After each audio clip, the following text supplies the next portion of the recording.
Hello friend, आप सभी के स्वागत है हमारे चैनल वीएम क्लास भी पर। अगर आप सभी लोग इस चैनल से पहली बार जुड़ रहे हैं तो चैनल को सब्सक्राइब कीजिए और वीडियो को लाइक जरूर करें। तो आज के इस वीडियो में जो हमारा ऑब्जेक्टिव सीरीज चल रहा है उसके ही आगे बढ़ाएंगे। तो हम इससे पिछली वीडियो में हमने अम्ल क्षार और लवण का एक वीडियो बना दिए थे ऑब्जेक्टिव का, क्वेश्चन संख्या 1 से लेकर 50 तक। तो आज के इस वीडियो में हम क्वेश्चन संख्या 51 से ये जो हमारा विज्ञान का दूसरा चैप्टर है उसका पूरा ऑब्जेक्टिव को आज हम समाप्त करेंगे। तो चलिए आज के वीडियो को स्टार्ट करते हैं। तो 51 नंबर क्वेश्चन हमारा बोल रहा है कि निम्नांकित में संश्लेषित सूचक है। 51 नंबर क्वेश्चन हमारा बोल रहा है कि निम्नांकित में संश्लेषित सूचक है। तो ऑप्शन पहला दिया हुआ है हल्दी, दूसरा में पत्ता गोभी, तीसरा में मिथेल ऑरेंज। तो ऑप्शन नंबर सी ही हमारा आंसर हो जाएगा, मिथेल ऑरेंज। चलिए अब अगले क्वेश्चन की ओर चलते हैं। 52 नंबर क्वेश्चन हमारा बोल रहा है कि निम्नलिखित में किसके द्वारा औद्योगिक क्षेत्र में अम्ल वर्षा होता है।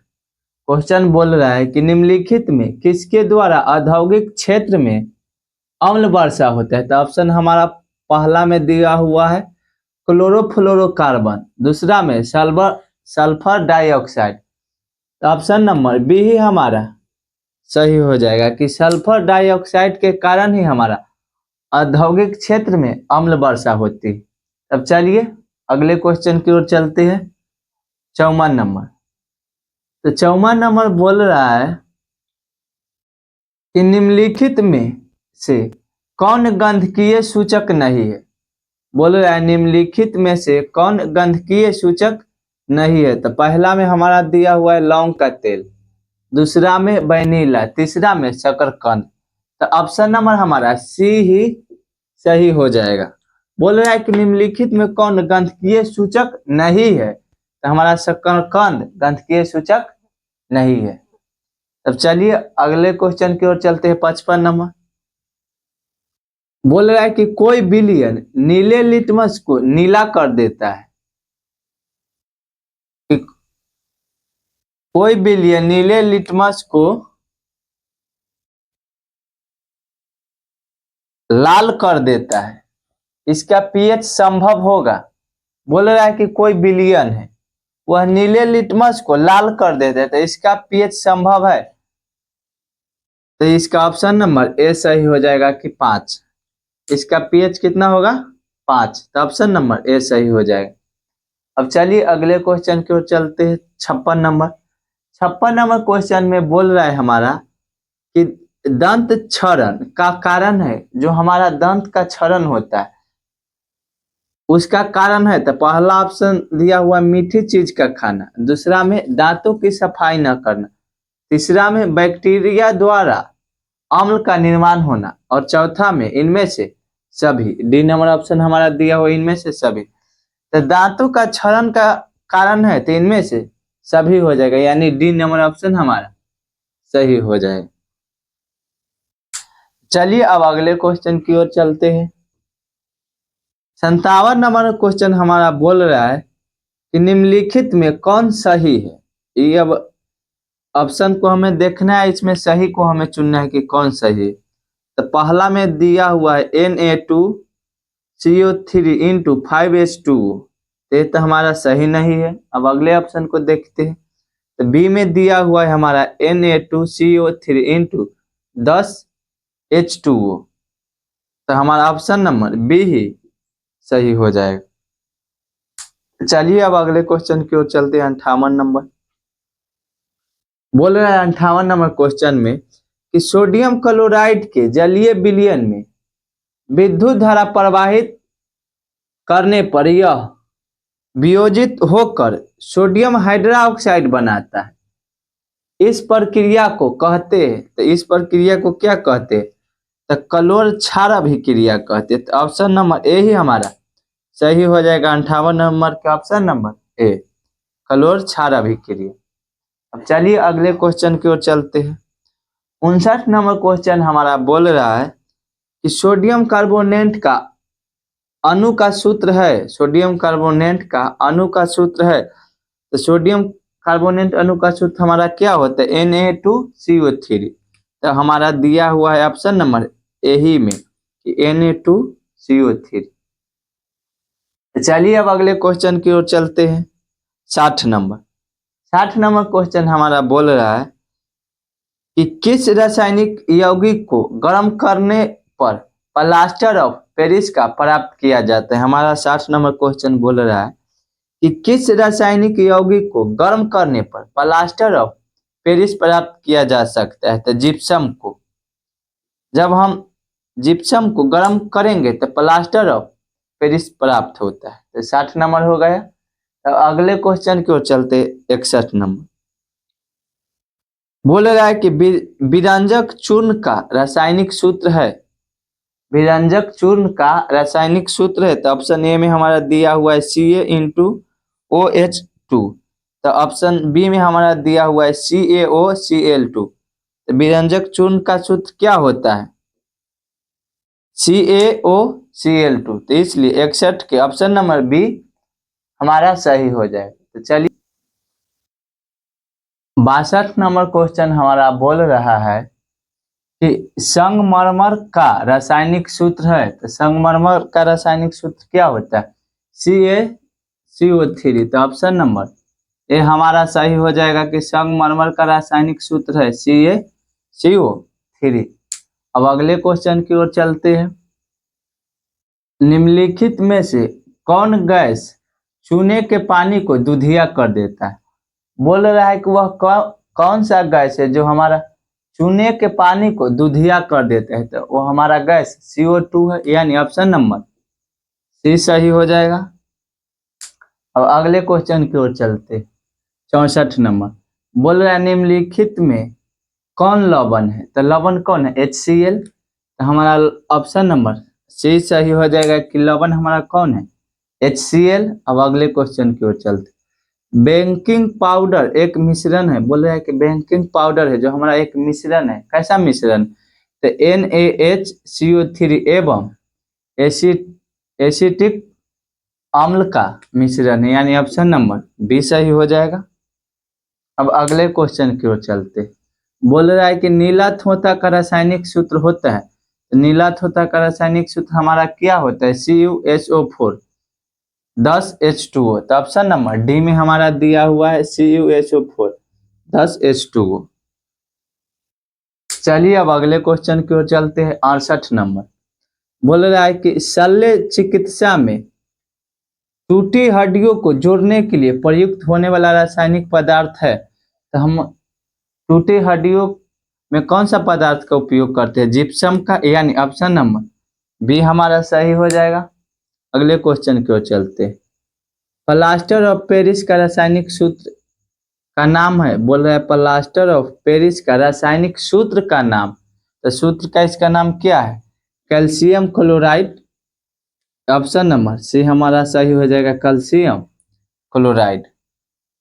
तो चलिए अब अगले क्वेश्चन की ओर चलते 70 नंबर बोल रहा है कि बेकिंग सोडा का रासायनिक सूत्र है। तो बेकिंग सोडा का रासायनिक सूत्र हमारा क्या होता है? NaHCO3, यानी ऑप्शन नंबर ए सही हो जाएगा। अब अगले क्वेश्चन की ओर चलते बोल रहा है कि धोबिया सोडा का रासायनिक सूत्र है। तो ऑप्शन हमारा दिया हुआ है पहला NaHCO3। तो ए नहीं होगा, बी नंबर ऑप्शन देखते। बी नंबर में बोल रहा है Na2CO3 इंटू 10H2O, यानी कि ऑप्शन नंबर बी हमारा सही हो जाएगा। अब अगले क्वेश्चन की ओर चलते हैं। प्लास्टर ऑफ पेरिस का रासायनिक सूत्र है। जोखनी प्लास्टर ऑफ पेरिस का रासायनिक नाम पूछ रहा था, हमरे प्लास्टर ऑफ पेरिस का रासायनिक सूत्र पूछ रहा है।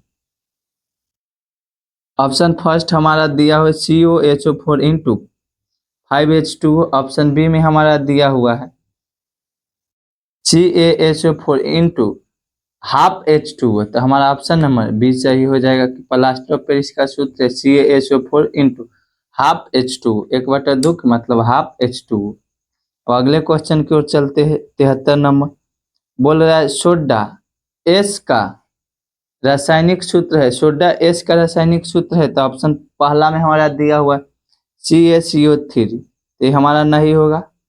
दूसरा नंबर ऑप्शन हमारा दिया हुआ Na2CO3, यानी ऑप्शन नंबर भी हमारा सही हो जाएगा कि सोडा एस का रासायनिक सूत्र Na2CO3 होता है। तो चलिए अब अगले क्वेश्चन की ओर चलते हैं।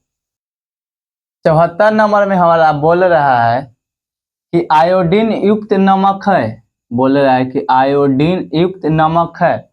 पहला ऑप्शन हमारा दिया हुआ है NaCl प्लस Kl, दूसरा में NaCl प्लस KlO3 और तीसरा में A और B दोनों। तो ऑप्शन नंबर सी हमारा सही हो जाएगा कि आयोडीन युक्त नमक है तो NaCl प्लस Kl, अब B number NaCl plus KlO3, यानी कि हमारा ये दोनों आयोडीन युक्त नमक, इसलिए ऑप्शन नंबर हमारा सी सही हो जाएगा, ए और बी दोनों।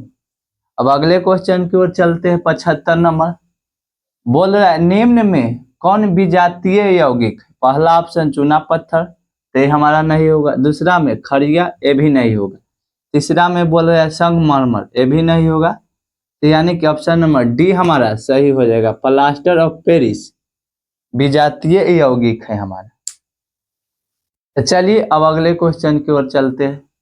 76 नंबर बोल रहा है कि CaOCl2 का प्रचलित साधारण नाम क्या है, बोल रहा है कि CaOCl2 का प्रचलित साधारण नाम क्या है। कैल्शियम क्लोरोऑक्साइड, तो ये हमारा नहीं होगा। कैल्शियम ऑक्सी ऑक्साइड, तो ये भी हमारा नहीं होगा। सी नंबर में बोल रहा है विरंजक चूर्ण, तो ऑप्शन नंबर सी हमारा सही हो जाएगा कि विरंजक चूर्ण। अब चलिए अगले क्वेश्चन की ओर चलते हैं। 77 नंबर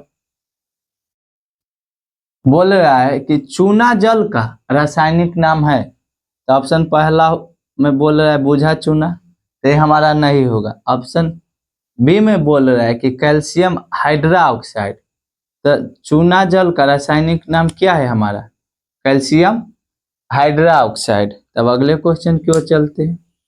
78 नंबर निम्नांकित में कौन गलोबर लवण का रासायनिक सूत्र है। क्वेश्चन बोल रहा है 78 नंबर कि निम्नांकित में कौन गलोबर लवण का रासायनिक सूत्र है। पहला ऑप्शन बोल रहा है Na2SO4 इंटू 10H2O, तो ऑप्शन नंबर ए ही हमारा सही हो जाएगा। चलिए अब अगले क्वेश्चन की ओर चलते हैं। 79 नंबर बोल रहा है बूझे हुए चूने का रासायनिक नाम क्या है, बोल रहा है कि जो बूझा हुआ है उसका रासायनिक नाम चूना का। पहला ऑप्शन में बोल रहा है हमारा कैल्शियम ऑक्सीक्लोराइड, तो ये हमारा नहीं होगा। दूसरा में बोल रहा है कैल्शियम क्लोराइड, ये भी नहीं होगा। तीसरा में कैल्शियम ऑक्साइड, तो ये भी नहीं होगा। यानी ऑप्शन नंबर डी हमारा कैल्शियम हाइड्रोक्साइड। बूझे हुए चूने का रासायनिक नाम क्या है, कैल्शियम हाइड्रोक्साइड, यानी ऑप्शन नंबर डी हो जाएगा 79 नंबर क्वेश्चन। तब 80 नंबर क्वेश्चन की ओर चलते, यानी कि इस चैप्टर का क्षार लवण और अम्ल का हमारा ये लास्ट क्वेश्चन है। Pb/OH NO3 किस प्रकार का अम्ल है, सामान्य लवण, मिश्रित लवण, अम्लीय लवण या क्षारीय लवण। तो यह हमारा एक प्रकार का क्षारीय लवण है। तो 80 नंबर क्वेश्चन का ऑप्शन नंबर डी हो गया। तो आज के इस वीडियो में हम इतना ही तक रहने देते हैं। विज्ञान का दूसरा चैप्टर हमारा आज समाप्त हो गया ऑब्जेक्टिव का। तब कल हम विज्ञान का तीसरा चैप्टर लेके आएंगे। तो आज के वीडियो को यहीं पर समाप्त करते हैं। तो वीडियो को लाइक कर दे और इस चैनल से पहली बार जुड़ रहे तो चैनल को सब्सक्राइब कर लीजिए, क्योंकि इस चैनल पर सभी विषय का ऑब्जेक्टिव सीरीज कराया जा रहा है और जो भी बचा है उसको भी कराया जाएगा।